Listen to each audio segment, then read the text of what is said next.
Hello guys, this is PansMars36 and today's video is going to be a review. It's not going to be of a tank or of a product like it usually is by me. It's actually going to be of a book, which is on display, volume 2 of the StuG 3. Basically, it's a compilation of a bunch of long kind of like articles, all written up by a very famous modeler. I'm sure you recognize a bunch of these names, if not all of them. And basically each little mini article or write-up is a discussion kind of like about written by the modeler who did the tank, and then they basically talk about what their inspiration was for the stuff that they're building. Then they go into detail about the kit that they chose, any modifications that they did to it and why, and then they talk about the paint mixes that they used for the interior, the exterior, and then talk about maybe the filters or the mud effects, and then the camouflage they applied, any groundwork or figure painting that they did as well, if there was any of that on the StuG 3. And basically it's a really helpful book for anybody who's first of all a StuG fanatic like myself, but really anybody who's interested in German tanks and wants to know anything about interior painting, exterior painting, weathering, figure painting, and just kind of groundwork and camouflage in general, this book will be a good read for you. So let's open this up and take a quick look at what some of the articles might be like.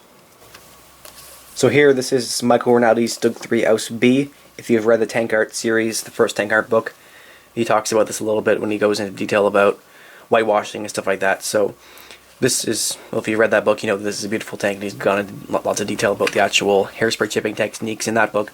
But in this one, he actually goes into lots of detail about the kit he used and all the modifications he did to do it as well, such as adding these, I think they're free-wheel tracks. They've already been weathered because they're on a different tank beforehand. But as you can see, it starts off with a couple of photos of what the finished product is like, and then he talks about the kit here, going into detail about, you know, why he wanted to do this paint job he did, all the PE he's added for like all the wiring and the tool clamps and everything like that, even the bolt heads I think here. And then he actually goes over here to the hairspray chipping, which he did as like 2 different layers, because he basically painted it red, hairsprayed it, did gray, chipped it, hairsprayed it again, then did white, and then chipped that. So you got like multiple layers of chipping. And that looks really cool, as you can see over here with all the like multi-layer chipping on the fenders and the wheels and everything like that. So he does show lots of techniques here, with a full write-up underneath with, you know, numbers to the photos that are showing what he's talking about. And he talks about, you know, like the chipping and everything that he's done. Over here he talks about the filter he's applied, he paints the tools up, then he goes into his mud effects, which are amazing. Michael Rinaldi is really great with his mud.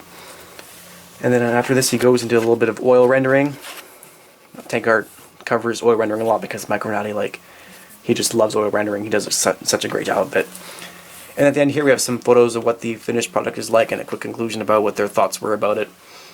And it's just great eye candy for anybody like me who just can't get enough inspiration for what they're building next. And this is going to be super good inspiration for me on my next StuG build. Next article here, this is one that I saw online actually. I saw all these, the final product, or like the final photos of the tank in the end, and I was like, oh, that's so cool. And then now I've got the whole article talking about how the guy did it, so it's even better. But basically this is done by Radek Pituch, if I pronounced that right. I'm sorry if I probably didn't. I can't speak anything except for Canadian English, so I can't pronounce names. But basically, he's inspired by this photo here, Monte Cassino area. He talks about a quick history of the whole thing, and then why the crew, why is like this, because the crew obviously exploded or like blew up the gun on the inside to disable the tank. It also blew off the roof as well, so it goes into a little bit of detail about the resin interior he's added, and detail about the paint mix he's done for the interior, and then some hairspray chipping there to get like a nice worn effect on the interior, which is obviously very much exposed now that the roof's been blown off. It's really helpful here. He talks about the thinners he's used and all the hairspray chipping techniques. Then he goes over here about how to weather metal track links using some burnishing fluid, I'm pretty sure, decal application. And here's kind of what the finished product is like. It doesn't really cover the weathering in general, but that's covered lots in the other articles actually. So this is more focused on kind of like the interior work and then also the base work that he's done here. So as you can see, he's carved this whole stone pattern into the walls here, and then he's kind of like plastered over to make it look like a, you know, like an Italian building. And it's just really well done. He goes in detail about the actual groundwork with all these bushes, and then the roof here. That's really well done. I mean, like, I wish I could do groundwork like this. Even like wood painting. I can't paint wood to save my life, but look at that. That's beautiful. And the glass in the windows and everything like that. It's got like bottles and chairs and stuff. It's just amazing setup on the diorama he's done. Then he does a quick talk about the photos, or sorry, the figures he's added. Then he has some final photos here, what the tank is like, and you can see the interior that he's added, or at least modified mostly, and it just looks so good. Wheel streaking effects and stuff like that he goes over quickly here. Talks about pigments and why he left them to the end. And here are some final photos of what the incredible diorama he's done looks like. And then the next two articles are pretty cool because actually it's the same photo was used for inspiration in both of them, which is this photo here. And then both the guys did their own interpretations of it. So this one's obviously more wintry than the next one, which is the one on the cover. But basically he talks about a little bit of history about why he... I think they don't know what the photo is exactly of, so they've done their own interpretations of where it was taken, so they've got their own units for it. He's added a lot of photo etch fender and stuff like that to this one, and the figures as well.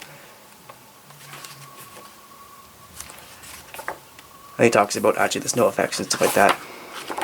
And he's added, I think it's cool, he used a thing like baking soda or something like that. Next one here is, this is the same photo for inspiration, but he's done his own idea, kind of what it was like. So he's got his, it's not snowy, instead he's got his own camouflage pattern on it. And the figures are laid out differently. This one's kind of like before the battle rather than after it, I guess.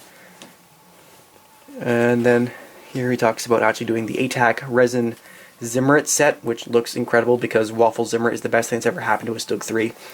And I really want to, well, I've already done a Dragon StuG 3 with this stuff molded on, but if I ever want to do a tank that doesn't have it, I'll probably have to go with this set. And it's going to be murder, but it's going to look so cool.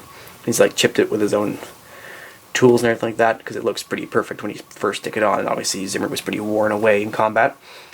So it goes into detail about all the stuff he's added here, especially the resin Zimmerit, which is helpful because that stuff's not easy to use probably.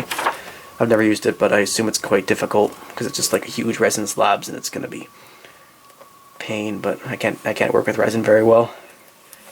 More additions he's done, and then over here talks about applying things like weld seams, photo etch details, even plexiglass, or like little plastic clear bits to represent the plexiglass shields over the cupola, photo etch for the the Scherzen rails, and then just look at all the Zimmer he's done, like, and the PE, like you cannot recreate bent up fenders that well with plastic, but with metal it looks beautiful.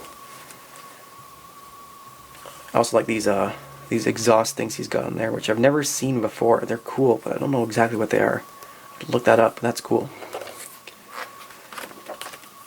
And now he talks about the paint layers he's in. This guy's actually done a cool thing where he's basically started off and done just a bunch of layers, slowly kind of working it up, and that way he ended up with basically like these streaks and weathering effects. As you can see in the photos over here, he's managed to get those effects without even like weathering it yet, just the way he's painted it all. And it's beautiful. He's even used some orange in there, which is pretty cool, and some blue. I guess the mix of that will give you a nice brown color, not like a nice rich brown color. And he talks about painting the camouflage, which is beautiful. Wood painting and the painting of the tools, filters applied, all the weathering he's done. As you can see, the filters kind of bring different tones to different areas without being too extreme. Just very subtle tonal variations, and now he's gone into chipping the Zimmerit to make it look like it's been worn away, kind of emphasize that with painting primer color underneath. And then he talks about more weathering effects up here, streaking effects, and mainly the mud that he's done. And finally applying the plexiglass plastic bits there, which I think is cool. And then here you can see the finished product here before the Scherzen and figures are applied, and it's incredible. I kind of want to keep that without the figures exposed, or without the figures covering up those areas to keep them exposed, because it just looks so good. But now he talks about how we did the road and the bridge and the diorama work, and talking about the mud and the paints he's used, products as well. And it's just such a beautiful, beautiful result. Look at that.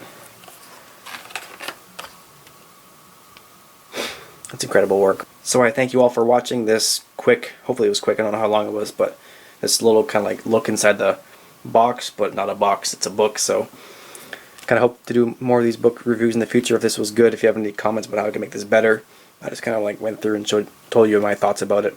I don't really think there's anything that this book hasn't really covered or doesn't cover well. Like, it's just well written, the photos are beautiful, and the writing, or like the write-ups that the authors do about what they've done on their tank, is super in-depth, super helpful.